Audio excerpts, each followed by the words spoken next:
여기 한 중국인 유학생과 외국인 교수가 언쟁을 벌이고 있는데요. 그런데 이 모습을 지켜보던 외국인 대학생들은 중국인 학생의 말을 듣자마자 갑자기 폭소를 터뜨리더니 그녀를 비웃기 시작합니다. 대체 이곳 강의실에서는 무슨 일이 있었던 것일까요? 안녕하세요. 저는 현재 한국과 미국을 왔다 갔다 하며 교환학생 생활을 하고 있는 미국인 엘리라고 합니다. 저는 미국에서는 어느 정도 영향력 있는 대학교에서 경영학을 공부하고 있는데요. 일반적인 경영학이 아닌 전 세계의 국가 기준에 맞는 기업 경영을 전공으로 다루고 있는 저는 학기 초기인 1학년 때부터 한국은 물론 중국과 일본 같은 아시아 지역의 나라들로 대학교 교환학생을 신청해 많은 경험들을 쌓아왔습니다. 평소 유럽권의 나라들에는 별 관심이 없었던 저는 이상하게도 제가 살아온 환경과 전혀 다른 아시아 지역의 나라 문화나 경영 지식에 더 끌리기 시작했고 그 중에서도 한국은 다른 나라들과 매우 차별화되는 특별한 나라였는데요. 제가 태어난 미국도 물론 선진국이기는 하지만 한국은 선진국 중에서도 다른 나라들은 가지고 있지 않은 무언가 특별함을 가지고 있는 것 같았고 그 중에서도 특히 어디를 가나 마음 편하게 걸어다니며 도시를 관광할 수 있다는 안전한 치안 시스템은 제 마음에 쏙 들었습니다. 그러던 어느 날 저는 한국만이 가지고 있던 특별함이 정확히 무엇이었는지 한 중국인 학생의 발표 때문에 알게 됐는데요.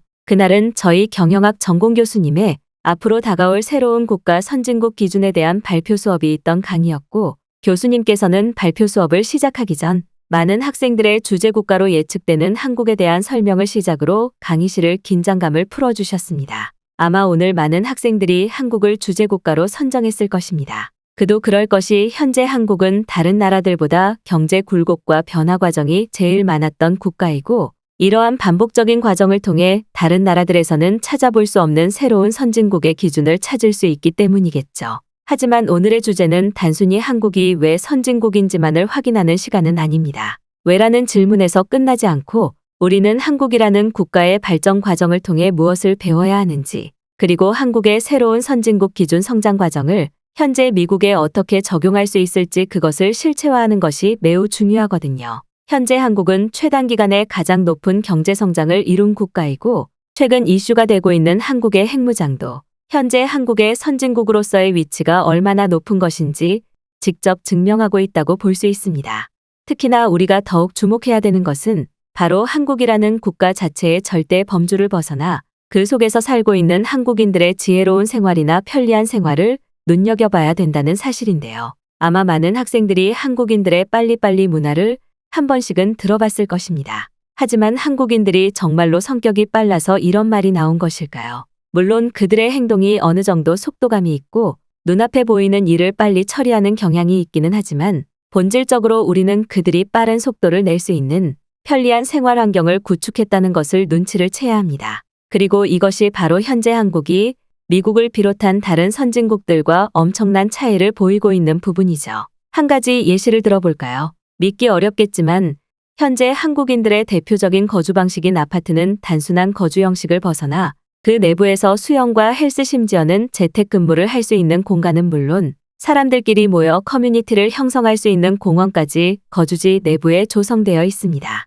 미국에서는 절대로 볼 수 없는 최신식 주거 개념인데요.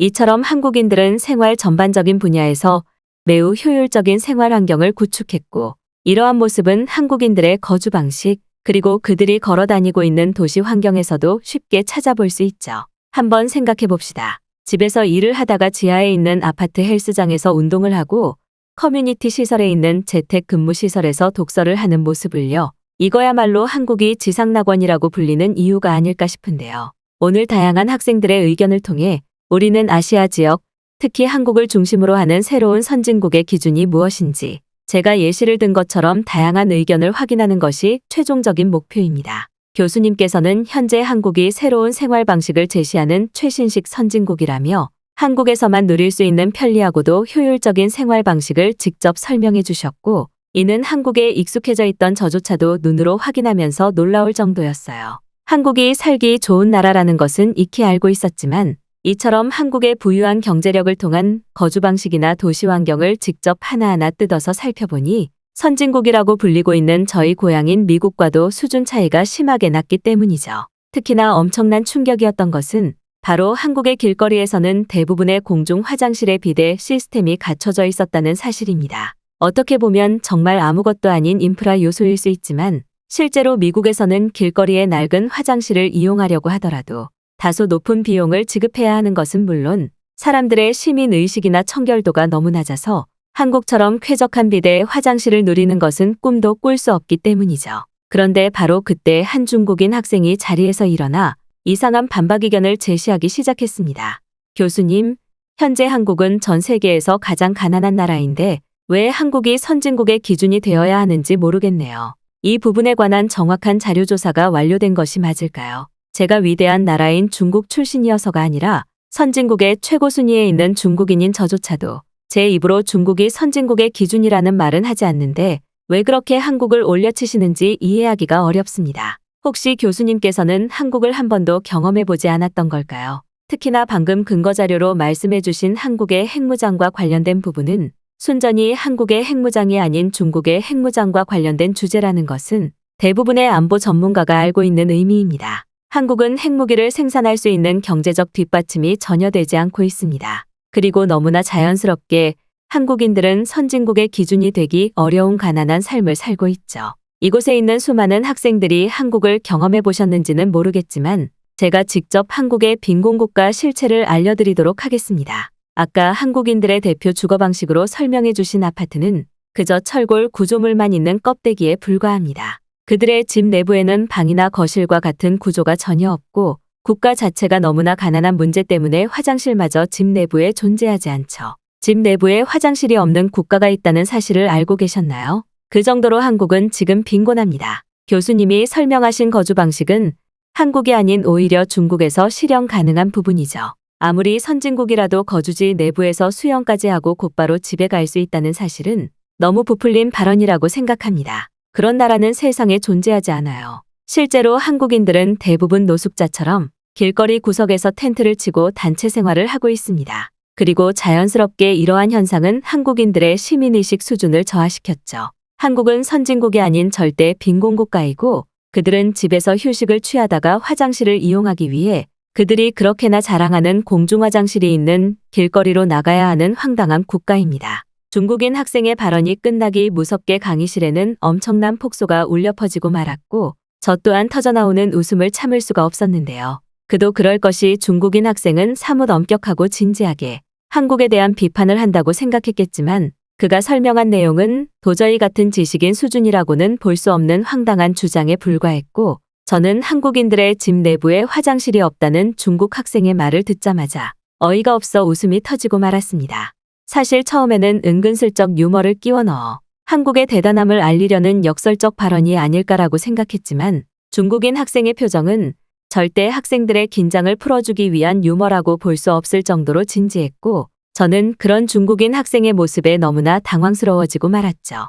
중국인 학생은 정말 중국이라는 나라에만 갇혀서 살아온 것 같은 느낌이 들었고 저는 저런 말도 안 되는 발표에는 대답할 가치조차 없다고 생각하고 있었습니다. 하지만 교수님은 오히려 중국인 학생의 발언을 진지하게 들어주시더니 뜬금없이 정말 그렇게 생각하냐면서 다시 한번 중국인 유학생에게 되물었고 그렇다는 말이 돌아오자마자 강의실 화면을 켜고 충격적인 팩트 폭격을 이어나가셨는데요. 학생은 한국에 대해서 너무나도 모르는 것 같네요. 아니면 혹시 그렇게 발언을 하라고 어디서 지시라도 받은 것일까요? 최근에 이런 중국인 학생들의 한국에 대한 거짓된 정보나 상황을 강의 중에 알려서 다수가 혼란스러워지는 문제가 발생하고 있습니다. 정확한 정보 제공 목적의 의견이 아니라면 개인의 생각은 앞으로의 발표에서 최대한 제외하는 것이 좋아 보이네요. 일단 한국의 대표 거주 방식인 아파트가 비현실적이라고 했는데 그렇다면 중국인 학생은 죄가 없는 것을 지어냈다 이런 의미로 생각해야 될까요? 하지만 놀랍게도 이곳 강의실에만 하더라도 한국을 직접 경험하고 한국인 친구가 살고 있는 아파트를 방문해 본 강의생들이 상당히 많이 있습니다. 한국의 아파트라는 복합 거주시설은 실존하는 거주 방식이고 중국인 학생의 생각처럼 그렇게 비현실적이지도 않아요. 아니면 한국이 그렇게나 발전한 나라라는 것을 이번에 처음 알게 된 것일까요? 아니면 중국에는 한국과 같은 수준의 아파트 거주 방식이 없기 때문일까요? 자, 한번 보세요. 현재 한국은 중국보다 높은 경제 수준을 가지고 있어요. 1인당 GDP 통계는 물론 그 나라의 선진국 척도를 알 수 있는 범죄 발생률만 살펴보더라도 한국과 중국은 비교조차 되지 않습니다. 물론 과거에는 중국이 경제적으로 부유하고 선진국이던 시절이 있었겠죠. 하지만 현재 상황은 완전히 달라졌습니다. 학생이 방금 설명한 집 내부에 화장실이 없는 거주 방식은 한국이 아닌 오히려 중국에서 보편적인 거주 방식 아닌가요? 저는 처음에 학생이 한국과 중국을 혼동해서 설명하는 것으로 알았을 정도로 두 나라의 상황은 학생이 알고 있는 것과 완전히 반대입니다. 실제로 지금 중국에서는 대다수의 거주 방식인 주택 건물이나 복합 주거시설에서 화장실이 제외되어 있죠. 그리고 화장실이 없는 이유는 중국의 경제 수준이 너무 좋지 않은 것은 물론 가난한 중국인들이 하나의 집에 몰려서 다수가 살다 보니 자연스럽게 생활편의 시설 공간을 제외시키고 있기 때문입니다. 그리고 자연스럽게 집 내부에 화장실이 없는 중국인들은 길거리에서 일을 해결하고 있죠. 하지만 놀랍게도 중국인들은 원래부터 길거리의 도보나 도로를 화장실처럼 이용해왔습니다. 그게 바로 중국은 완벽한 후진국이고 한국은 최고 선진국인 이유라고 할 수 있어요. 한국은 단순히 경제적으로 부유한 선진국의 척도를 벗어나서 그들이 가지고 있는 측정 불가능한 시민의식이나 국민의 생활 수준만큼은 그 어떤 나라도 따라 할 수 없을 정도의 높은 준법 정신을 보여주고 있고 이것은 자연스럽게 그들의 도시 인프라를 쾌적하게 만들어냈습니다. 한국이 경제적으로 부유한 상태에서 이러한 국민들의 시민의식이 단합되어 뒷받침되다 보니 다른 나라들은 엄두도 못 내던 도시 공용시설의 쾌적함과 기술 발전이 비약적으로 성장하기 시작했고 이것이 지금 우리가 알고 있는 한국의 깨끗한 공중화장실이죠. 공중화장실뿐만 아니라 한국의 버스 정류장, 그리고 지하철을 기다리며 책을 읽을 수 있는 지하철 서점처럼 한국은 다른 나라들은 생각하지도 못했던 편의시설을 안전한 시민의식을 베이스로 시작해 만들어냈습니다. 그런데 만약 이러한 시설들을 중국에서 시작했다면 어떻게 됐을까요? 지금 한국은 휴대폰 하나로 생활을 할 수 있는 무인 시스템을 완벽히 구축한 나라 중 하나인데 만약 중국에서 무인 카페나 편의점을 실시했다면 단 하루 만에 가게 자체가 사라졌을 것입니다. 가게 자체의 자재들이 전부 뜯겨서 사라지는 것은 물론 그 내부의 편의점 물건들마저 전부 사라졌겠죠. 왜냐고요? 중국인들에게 무인 시스템은 당연히 훔쳐가도 되는 주인 없는 물건이라는 어처구니 없는 시민의식이 기준으로 잡혀있기 때문입니다. 그리고 이러한 현상은 자연스럽게 중국의 도시생활 환경을 쑥대밭으로 만들었죠. 더군다나 여기에 더해 중국의 경제 상황이 좋지 못한 것은 덤으로 말이죠. 또한 한국과 중국의 1인당 GDP만 비교를 해보더라도 학생의 주장이 완전한 거짓이라는 것을 알 수 있을 정도입니다. 심지어 현재 중국은 도시 인프라를 한국과 같이 디지털 인프라로 교체하던 와중 국민 대부분의 개인정보가 털려버리는 사건까지 발생했고 이 때문에 중국의 도시 인프라는 완전히 후퇴하고 말았죠. 사견이지만 현재 한국을 따라해서 디지털 국가로 거듭날 수 있는 나라는 그렇게 많지 않습니다. 즉 중국인 학생이 생각하는 것과 다르게 현재 한국의 영향력은 전 세계적인 입지를 구축하고 있다고 봐야 하는 것인데요. 그리고 최근 미국은 이러한 한국의 선진국 확정 과정을 알아차리고 빠르게 국방동맹을 제안하는 한국의 핵무장 검토를 논의했습니다. 중국도 물론 핵탄두를 보유하고 있기는 하지만 현재 세계 안보가 어지러운 와중 한국의 핵무장 규제가 풀린다는 것은 매우 큰 의미가 있는데요. 첫 번째로 한국이 중국을 누르고 동아시아 지역의 전쟁 억제 국가의 기준이 될 수 있다는 의미가 있습니다. 지금까지는 중국이 아시아 지역에서 핵탄두를 보유하며 전쟁 억제력 파워를 가져왔지만 앞으로 이러한 영향력이 한국으로 이동하게 되며 중국은 자연스럽게 국방력이 하락하게 되겠죠. 물론 미국이 중국을 견제하기 위해 한국과의 동맹과 다름없는 핵무장 검토 제안을 한 것도 있겠지만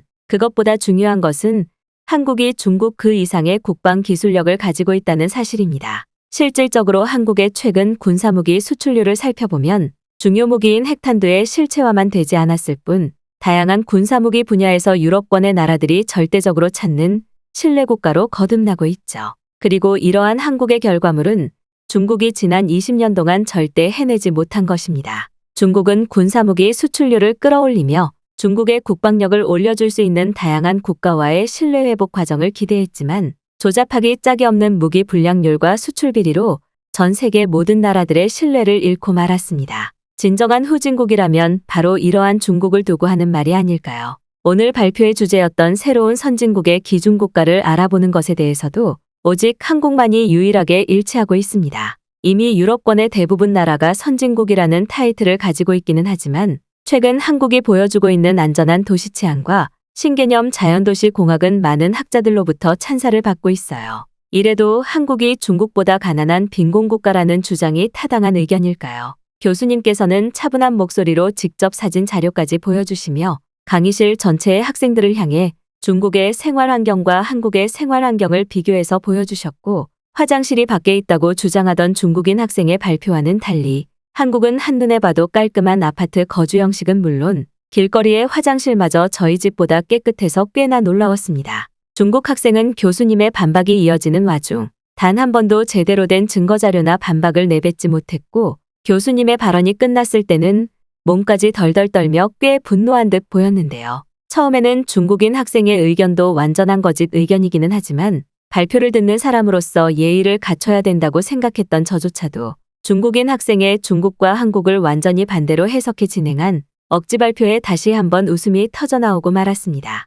하지만 교수님께서는 오히려 킥킥거리며 비웃고 있던 강의실을 학생들을 진정시켜 주셨고 중국인 학생에게 더 제시하고 싶은 의견이 있으면 해보라는 식으로 발표의 판을 깔아주셨는데요. 말 그대로 교수님께서는 오늘 중국 학생의 잘못된 사상이나 마음가짐을 완전히 바로잡으려는 것 같았고 저는 그제서야 중국인들이 한국이라는 나라 자체에 막무가내식의 열등감을 가지고 있다는 것을 알아차리고 말았습니다. 하지만 바로 그때 중국 학생은 갑자기 한국이 중국인 관광객이 없었으면 지금의 선진국 경제 부유함을 가지지 못했을 것이라는 신개념의 주장을 하며 다시 한번 발언을 이어나가고 말았는데요. 만약 교수님의 말처럼 한국이 진짜 선진국이라면 그것은 지금까지 한국을 방문해준 중국인 관광객들이 있기 때문 아닐까요? 중국인들은 대부분 부자인데 이러한 인원들이 물가가 저렴한 한국으로 여행을 가면서 그곳에서 소비를 해주지 않습니까? 한국이 고마워해야 하는 나라가 바로 스승과 같은 중국이라는 말이에요. 그런데 왜 자꾸 교수님께서는 한국이 마치 자신들의 힘으로 지금의 선진국 경제 상황을 이루어낸 것 마냥 선동 발언을 하시는지 모르겠습니다. 여기 있는 학생분들도 다들 아실 텐데요. 중국인 관광객들이 많이 방문하는 나라는 경제력으로 무조건 선진국 반열에 올라서고 그 대표적인 나라가 한국이라는 사실을 말이죠. 실제로 한국을 방문한 중국인 관광객들의 통계를 한번 살펴보세요. 부자 중국인들이 적은 돈으로 여유를 즐기기 위해 방문하는 나라가 빈곤국가 한국입니다. 중국에서는 왕처럼 살지 못해도 한국으로만 가면 적은 돈으로 왕처럼 살 수 있기 때문이죠. 이런 경제적인 차이가 있는데 어떻게 한국이 중국보다 부유한 국가라고 할 수 있을까요? 중국인 학생은 주먹까지 치켜 세우며 다시 한번 이상한 논리의 의견을 표출했고 저는 점점 들으면 들을수록 같은 학생이 맞나 싶은 그 중국인 대학생의 의견에 치가 떨릴 정도였습니다. 하지만 중국인 학생을 유심히 지켜보시던 교수님께서는 오히려 좋은 의견이었다며 충격적인 반박을 해나가셨는데요. 중국인 관광객의 힘은 그 어떤 나라라도 알고 있습니다. 하지만 그것이 경제적인 이유는 아니죠. 중국인 관광객들이 다른 나라에서 왜 유명한지 아시나요? 바로 그들이 가지고 있는 믿기 어려운 수준 낮은 시민의식과 민폐 행동으로 그 나라를 초토화시키기 때문입니다. 실제로 미국만 하더라도 중국인 관광객들이 많은 거점 도시를 가보면 길거리에서 화장실 일을 해결하지 말아달라는 표지판이 오직 중국어로만 설치되어 있죠. 더군다나 중국인들은 다른 나라의 대중교통을 이용할 때 무단으로 탑승하거나 버스나 지하철에 쓰레기를 버리는 행위를 너무나 자랑스럽게 여기고 있습니다. 이러한 민폐 행동으로 그 어떤 나라도 중국인 관광객들을 원하지 않고 있어요. 그들이 부자라고요? 매우 큰 오해를 하는 것 같습니다. 한국을 방문하는 대다수의 중국인들은 자신들의 나라에서 사지 못하는 비싼 물건이나 치료제를 사기 위해 아득바득 한국으로 오는 것이고 그러한 와중 이러한 민폐 행동까지 하고 있는 것이죠. 중국인들이 한국에서 관광 소비를 해서 한국이 부유해졌다니 굉장히 웃긴 논리 중 하나였습니다. 그래서 그런지 유럽권의 많은 나라들은 중국인 관광객들이 다수 입국하는 날짜를 지정해 그날은 공항 전체에 경찰 인력을 배치하고 중국인 관광객을 철저히 주시합니다. 그들은 다른 나라에 오기만 하면 사고를 발생시키는 중심 인물들이기 때문이죠. 이제 중국인들과 한국인들의 시민의식이 얼마나 차이 나는지 감이 좀 오시나요? 특히나 당신이 주장했던 경제적인 부분은 앞으로도 절대 중국이 한국을 따라잡을 일이 없습니다. 결과적으로 오늘날 한국은 전 세계에서 가장 안정적인 경제 급성장을 보인 나라 중 하나이고 그들의 대표적인 무기인 반도체와 디지털 사업은 앞으로 다가올 AI 시대의 중심 기술로 거듭나고 있죠. 즉, 앞으로의 시간은 아마 한국이 중국은 물론 미국까지 넘어서는 대표 국가로 거듭난다는 사실입니다. 그리고 이러한 현실은 우리에게 완전히 다가오고 말았죠. 제가 최근 학생들에게 한국의 선진국 기준을 조사하고 배우라는 이유도 이 때문입니다. 여기 있는 많은 학생들은 앞으로 살아갈 날이 꽤 남아 있습니다. 그렇다면 자신에게 어떤 국가에서의 삶이 도움이 되는지 생각하는 날도 분명히 오겠죠.